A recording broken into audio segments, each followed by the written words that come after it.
انہوں نے گوارا کر لیا، پھر کھانا دینا بند کر دیا، گوارا کر لیا، ساری کوششیں ناکام ہوگی مشرک ماں کی، بالآخر اس نے آخری حربہ استعمال کیا کہ میں خود کھانا نہیں کھاؤں گی، جب تک محمد سے بائیکاٹ نہیں کرو گے میں کھانا نہیں کھاؤں گی، مر جاؤں گی۔ یہ پکا ایمان والا تھا، کہنے لگا تم مر جاؤ، مجھے مرنا گوارا ہے، رسول اللہ کے ساتھ بغاوت گوار نہیں۔ اور اللہ کے پاک پیغمبر نوجوان لڑکا، اس قدر ناز و نعم میں پلنے والا کہ جب خوشبو لگا کر چلتا تھا مکہ کی گلیاں مہک جاتی تھیں، ہر انسان سمجھتا تھا کہ یہاں سے مصعب گزرے ہیں تبھی یہاں خوشبو آ رہی ہے۔ لیکن آج وہ دین کی خاطر، اسلام کی محبت میں وہ ساری مراد مفادات بند ہونا گوارا کر لیتا ہے، لیکن نبی سے غداری گوارا نہیں کرتا۔ بالآخر محمد مصطفیٰ صلی اللہ علیہ وسلم مدینہ کے مسلمانوں نے مطالبہ کیا کہ ہمیں قرآن پڑھانے کے لیے کوئی بھیجیں۔ رسول اللہ نے حضرت مصعب بن عمیر کا انتخاب فرمایا، اور مدنی زندگی میں پہنچ کر مصعب بن عمیر کو ایک دفعہ حضور نے دیکھا کہ ایک پھٹا ہوا کمبل، سینکڑوں اس میں سوراخیں، پھٹا ہوا اور چیتڑا سا اوپر لپیٹے ہوئے، اللہ کے پیغمبر نے دیکھ کر مکی زندگی یاد آ گئی، پیغمبر اپنا رونا نہیں روک سکے۔ کیا یہ دنیا دار تھے، دنیا کے طلبگار تھے؟ تو جب کفار کو ہزیمت ہوئی، شکست ہوئی، تو مسلمان مال غنیمت اکٹھا کرنے میں حکم تھا، مصروف ہو گئے، ہتھیار کھول دیے۔ مشرکین کی فوج نے اس سے فائدہ اٹھاتے ہوئے دوبارہ جم کر حملہ کیا، مسلمانوں میں بھگدڑ مچ گئی، 70 مسلمان شہید ہو گئے۔ آپ جانتے ہیں احد کے مقام پر 70 مسلمان شہید ہوئے ہیں۔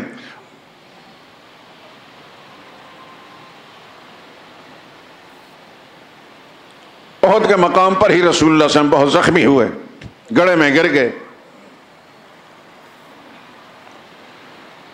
اللہ اکبر۔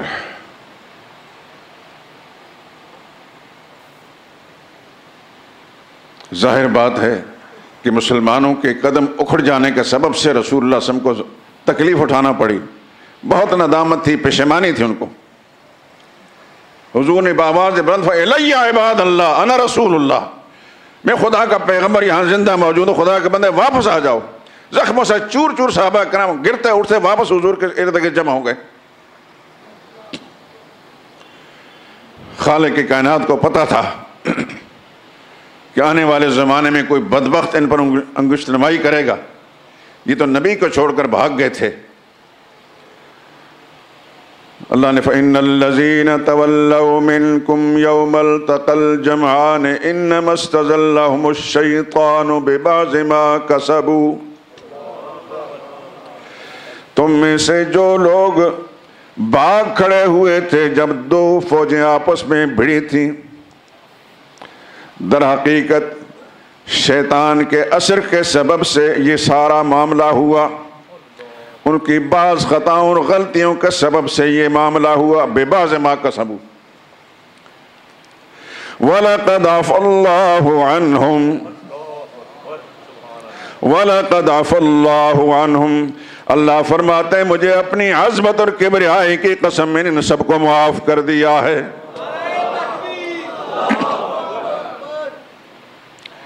یہ نہیں کہ یہ معصوم تھے، معصوم ذات مسلمانوں کے عقیدے کے مطابق صرف پیغمبر کی ہے صلی اللہ علیہ وسلم، کوئی شخص معصوم نہیں، یہ اسلامی عقیدہ ہے۔ معصوم ذات انسانیت میں صرف پیغمبر کی ہے صلی اللہ علیہ وسلم، کوئی صحابی معصوم نہیں۔ لیکن غلطیاں ہوئی تو اللہ پاک نے کیسا اعلان کیا وَلَقَدْ عَفَا اللَّهُ عَنْهُمْ۔ علماء کہتے ہیں کہ جب اللہ پاک اپنے کلام میں وَلَقَدْ فرمائیں، لام تاکید کے لیے، قد تحقیق کے لیے، دو تاکیدیں اکٹھی جب ہو جائیں کلام لامی قسم کے معنی میں آتا ہے۔ اللہ فرمائے مجھے اپنی عظمت کی قسم میں نے سب کو معاف کر دیا ہے۔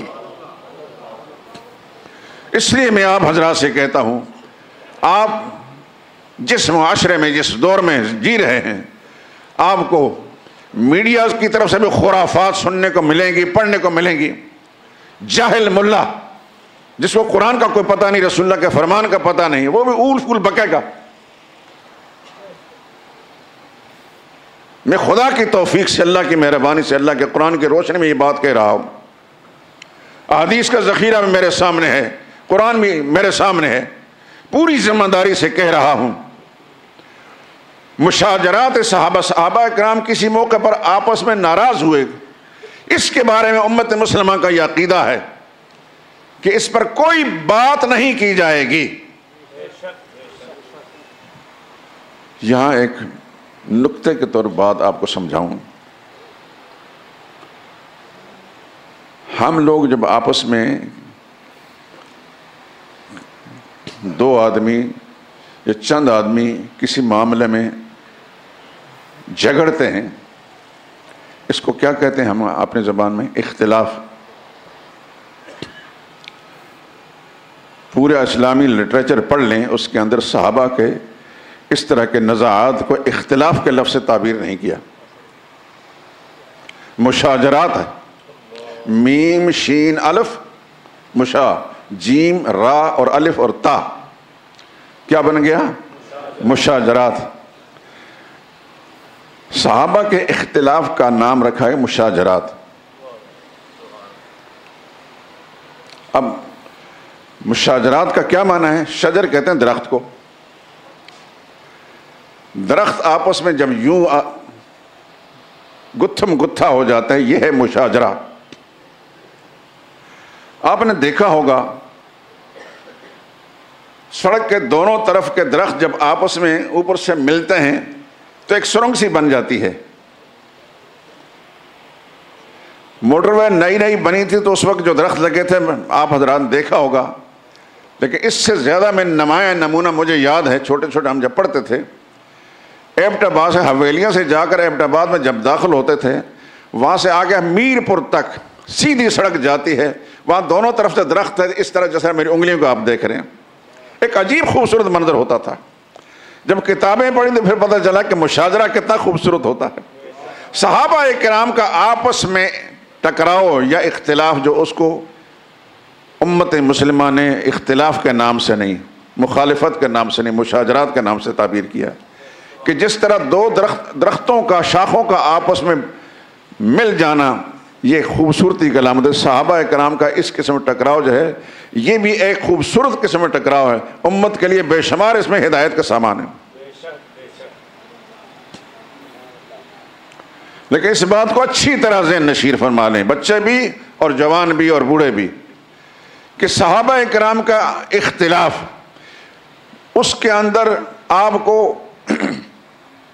اگر میں یہ کہوں کہ 95% باتیں تو جعلی ملیں گی، جھوٹی ملیں گی، چاہے وہ لکھنے والا طبری ہو یا کوئی اور ہو۔ میرے پاس طبری کا قدیم نسخہ جو ہے اس میں سیدنا معاویہ پر لعنت اللہ لکھا ہے،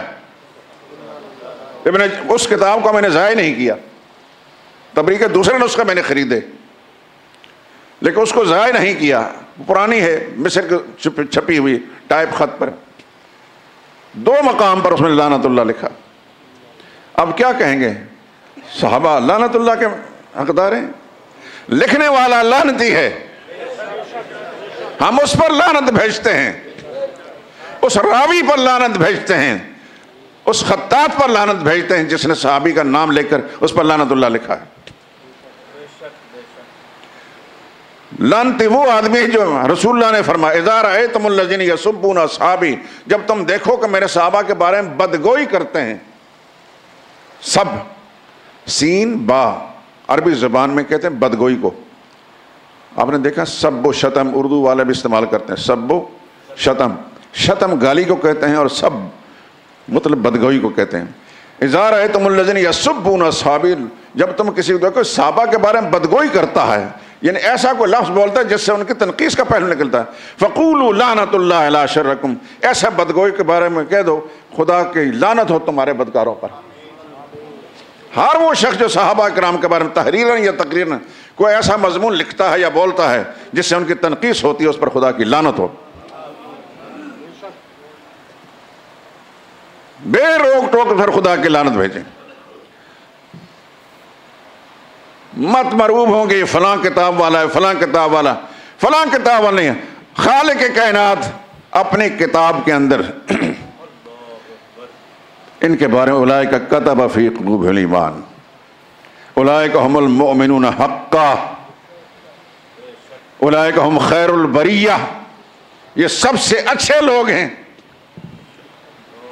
اولئک هم المؤمنون حقا اولئک هم المتقون اولئک هم المفلحون۔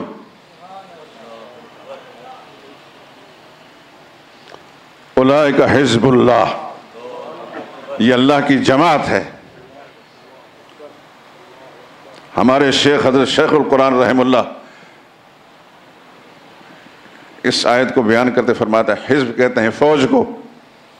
اللہ نے صحابہ کو اپنی فوج قرار دیا ہے، یہ اللہ کی فوج ہے جس نے خدا کے دین کی سربلندی کے لیے اپنی گردنیں کٹوا دی۔ آپ نے انہی مجلسوں کا پچھلے دنوں سنا ہے، غزوہ احد کے موقع پر دو صحابی، ایک رسول اللہ کے پھوپھی زاد ہیں حضرت عبداللہ بن جحش، ایک اور صحابی آپس میں کہتے ہیں ابھی ہم نے دشمن کے ساتھ برسر پیکار ہونا ہے، میں ایک دعا کرتا ہوں آپ آمین کہیں، آپ دعا کریں میں آمین کہتا ہوں۔ وہ دوسرے صحابی نے کہا کہ یا اللہ دشمن کے ساتھ مقابلہ ہو تو میں ان کو صحیح طریقے سے تہہ تہہ کروں، ان کے جسم کے حصے بکھرے کر دوں۔ انہوں نے کہا آمین۔ انہوں نے کہا آپ دعا کریں۔ تو حضور کے یہ پھوپھی عبداللہ بن جحش، سیدہ زینب بنت جحش کے بھائی تھے، کہ یا اللہ دشمن کا مقابلہ ہو اور جو کچھ ممکن ہو سکے میں اس کو نقصان پہنچاؤں، لیکن اس کے بعد پھر وہ مجھے قتل کرے، میرا پیٹ چاک کرے، میری آنکھیں نکالے، میرے کان کاٹے، میرے جسم کے ٹکڑے ٹکڑے کرے، اور کل تیری بارگاہ میں جب پیش ہوں تو پوچھے کہ کیا لے کر آئے، میں کہوں یا اللہ یہ کچھ میرے پاس ہے، تیری رضا کے لیے میں قربان کر دیا۔ آج کا کوئی مسلمان، کوئی مولوی، کوئی پیر، کوئی مجاہد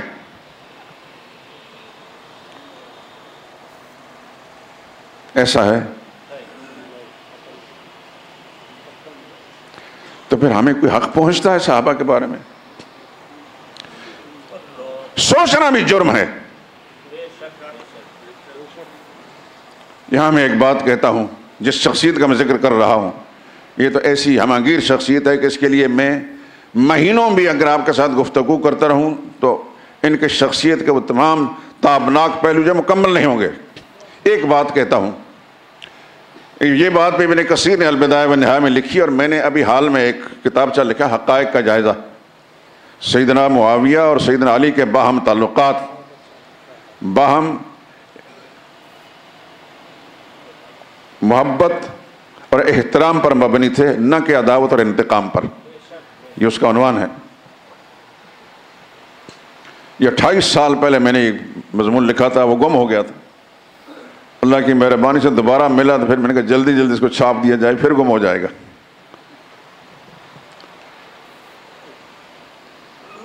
اس کے اندر یہ بات لکھی ہے میں نے، سیدنا علی رضی اللہ تعالیٰ عنہ سیدنا معاویہ کا آپس میں اختلاف ہوا سیدنا عثمان کی شہادت کے معاملے پر۔ سیدنا معاویہ کا موقف یہ تھا کہ یہ جو قاتل ہیں حضرت عثمان کے، ان کو ہمارے حوالے کریں یا آپ خود ان سے انتقام لیں،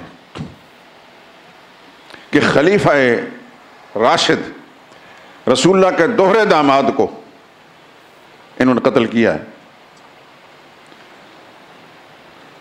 سیدنا علی کے لیے کوئی مشکلات ایسی تھیں کہ نہ تو وہ خود قتل کر سکتے تھے اور نہ ہی ان کے حوالے کر سکتے تھے۔ اس کی تفصیل میں جانے کی ہمیں ضرورت نہیں، ہم ان کے بارے میں اچھا گمان کرتے ہیں۔ اس کا نتیجہ یہ نکلا کہ سیدنا معاویہ رضی اللہ تعالیٰ عنہ نے حضرت علی کے ہاتھ پر بیعت نہیں کی۔